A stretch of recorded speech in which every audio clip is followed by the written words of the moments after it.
أعوذ بالله السميع العليم من الشيطان اللعين الرجيم بسم الله الرحمن الرحيم الحمد لله الذي لا إله إلا هو الواحد الصمد الذي لم يتخذ صاحبة ولا ولدا والصلاة والسلام والتحية والإكرام على حبيب إله العالمين سيد المرسلين خاتم النبيين رحمة للعالمين أبي القاسم محمد وآله الطيبين الطاهرين المعصومين المنتجبين المظلومين અમ્મા બાદ.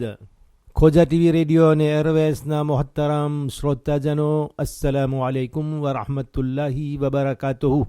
આ મસાઇલનો કાર્યક્રમ તમે સેન્ડોની શહેર અને રેયુનિયન ટાપુથી સાંભળી રહ્યા છો. તમને ભલે પધાર્યા કહી અને તરત જ મસાઇલની અંદર આપણે દાખલ થઈ જઈએ છીએ. ગયા મસાઇલની અંદર આપણે વઝૂ સહી થવાની શરતો અને કન્ડિશનો જોયા હતા કે વઝૂનું સહી હોવું અમુક શરતો ઉપર અવલંબિત છે, એના ઉપર આધાર રાખે છે. જેમ કે વઝૂનું પાણી પાક હોવું જોઈએ, બીજું કે વઝૂનું પાણી મુતલક હોવું જોઈએ, મુઝાફ ન હોવું જોઈએ, ચોખ્ખું સાફ અને મેલાંજવાળું મિશ્રણવાળું ન હોવું જોઈએ. એ જ પ્રમાણે આજે એક ત્રીજું કારણ, ત્રીજા કન્ડિશનને જોઈએ કે જે વઝૂ સહી થવાની શરતોમાંની એક શરત, એક કન્ડિશન છે, અને તે છે કે પાણી મુબાહ હોવું જોઈએ, યાને કે ગસ્બી ન હોય, પારકી માલિકીનું ન હોય, કોઈની રજા વગરનું પાણી ન હોવું જોઈએ. મસઅલો 293 તમારી સામે વાંચું છું. ઇસ્લામી કાનૂનો તબઝીઉલ મસાયલ પાનું 67 પાજ 67.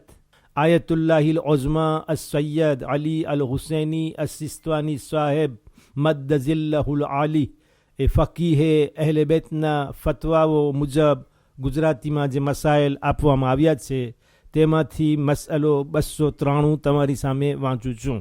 મસાઇલ ન્યુમેરો 273. આગા ફરમાવે છે કે ગસ્બી પાણીથી અથવા જે પાણી વિશે ખબર ન હોય કે તેનો ધણી તેના વપરાશ માટે રાજી છે કે નહીં, ગસ્બી પાણીથી એટલે પારકી માલિકીનું હોય, એની રજા વિનાનું હોય, કોઈનું પાણી હોય, આપણે ખબર નથી કે એની રજા મળી છે કે નથી, એ વાપરવા માટે છે કે નહીં, એને કહેવાય છે ગસ્બી, જે પ્રોપ્રિયેતે પ્રિવે હોય. તો ગસ્બી પાણીથી અથવા જે પાણી વિશે ખબર ન હોય કે તેનો ધણી, તેનો માલિક તેના વપરાશ માટે રાજી છે કે નહીં, તેની રજા મળી નથી, તેની પરવાનગી મળી નથી, તેનાથી વઝૂ કરવું બાતિલ અને હરામ છે. એ પાણીથી જો વઝૂ કરવામાં આવે તો એ વઝૂ સહી નથી. ભલે વઝૂ સરખી રીતે કરવામાં આવ્યું હોય, એમાં કોઈ ખોટ કે ભૂલ કાંઈ ન હોય, પણ વઝૂ સહી નથી કારણ કે પાણી સહી નથી. પાણી પારકા માલિકીનું છે, કોઈ એનો ધણી છે, એની રજા નથી મળી, ગસ્બી છે, અને એ પાણીથી આપણે વઝૂ કર્યું તો એ બાતિલ છે અને હરામ છે. આગા ફરમાવે છે, આગાના શબ્દો છે કે વઝૂ બાતિલ અને હરામ છે. ઉપરાંત અગર ચહેરાને અને હાથોને ધોવાથી તેનું પાણી ગસ્બી જગ્યા ઉપર ઢોળાતું હોય, હમણાં વઝૂ આપણે કરીએ છીએ એ ગસ્બી નથી જગ્યા, જ્યાં આપણે વઝૂ કરીએ છીએ એ પાણી પણ ગસ્બી નથી, પાણી પણ સહી રીતે મળ્યું છે, જગ્યા પણ બરાબર છે, પણ જ્યારે પાણી ઢોળાય છે, જ્યારે વઝૂ કરીએ, ચહેરાનું પાણી, હાથ ધોવાનું પાણી જ્યારે ઢોળાય છે તો એ પારકી જમીનમાં, બાજુના પાડોશના કોઈના ઘરના જમીનમાં જાય છે કે જે જમીન ગસ્બી છે, જેની રજા મળી નથી કે તમે ત્યાં પાણી ઢોળી શકો છો.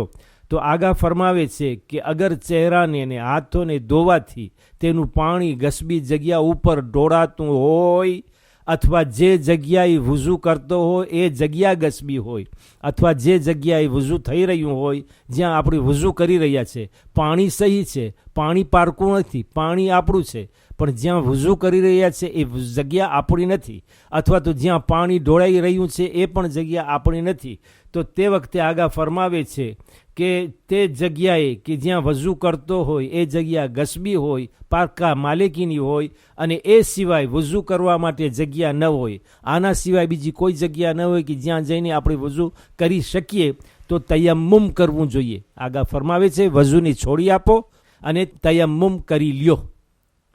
પછી આગા વધુમાં લખે છે કે અગર એ જગ્યા સિવાય બીજી જગ્યા વઝૂ કરવા માટે મોજૂદ હોય, આ જગ્યા સિવાય બીજી કોઈ જગ્યા હોય કે જ્યાં આપણે જઈને થોડુંક ચાલીને ત્યાં વઝૂ કરી શકીએ છીએ, કે જેની પરવાનગી મળી ગઈ છે, જ્યાં વઝૂ કરવાની રજા છે, અથવા તો આપણી કોઈની એ જગ્યા છે, તો આગળ ફરમાવે છે તો વાજિબ છે કે એ બીજી જગ્યા ઉપર આવીને વઝૂ કરે.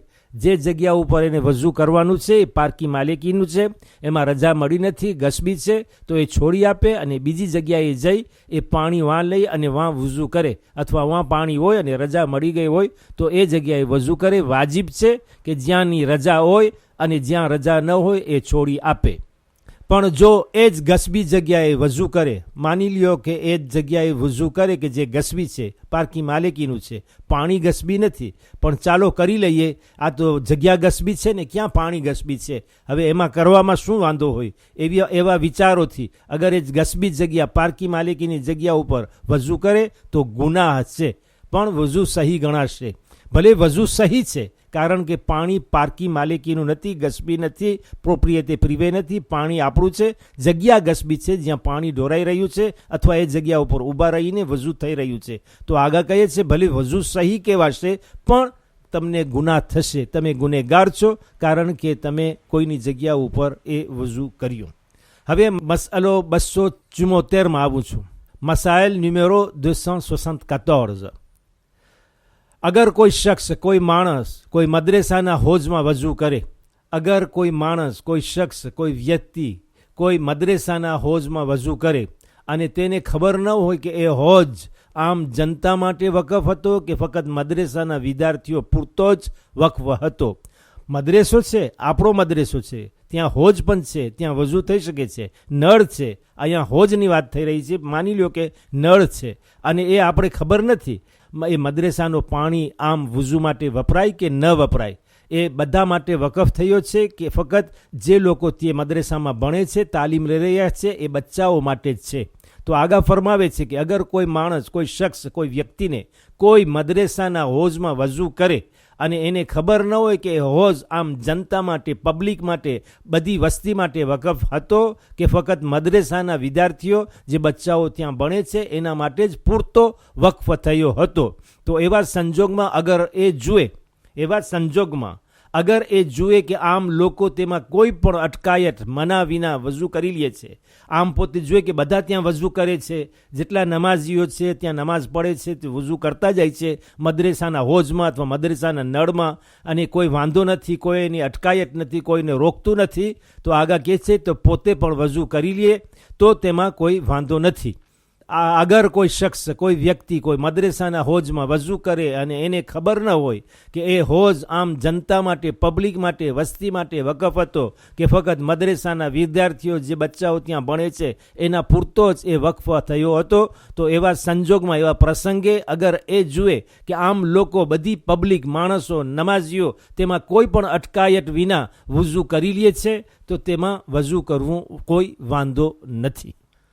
Nous avons vu précédemment que la validité du wudu se repose sur certaines conditions. La première de ces conditions était que l'eau du wudu doit être pure et propre. La deuxième condition, c'est que l'eau du wudu doit être limpide, claire et transparente, ni trouble, ni mélangée. On va aujourd'hui voir la troisième condition. Ayatollah Sistani déclare que l'eau doit être mubah, c'est-à-dire autorisée et non usurpée. Effectuer des ablutions avec de l'eau usurpée ou avec de l'eau dont on ne sait pas si le propriétaire autorise son utilisation. L'eau ne nous appartient pas. L'eau appartient à une personne quelconque dont on ne sait pas si le propriétaire l'a autorisé. Effectuer ces ablutions est interdit. Les ablutions sont donc haram, nulles et illicites.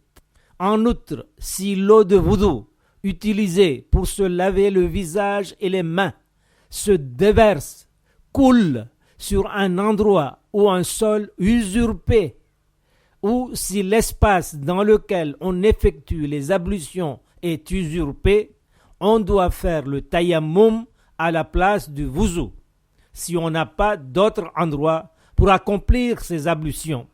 Si par contre un autre lieu légitime et autorisé nous est disponible, on doit s'y diriger pour accomplir ces ablutions.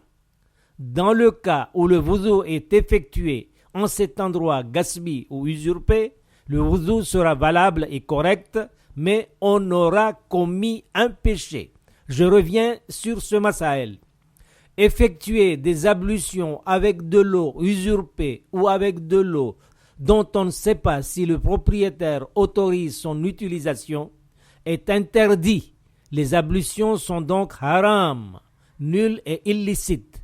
En outre, si l'eau du wudu utilisée pour se laver le visage et les mains se déverse, cette eau est autorisée. Cette eau n'est pas gaspillée. On peut faire le wudu avec cette eau, mais cette eau va couler dans la propriété privée, dans un terrain voisin qui ne nous appartient pas, dont l'autorisation ne nous est pas donnée pour que l'eau soit y déversée.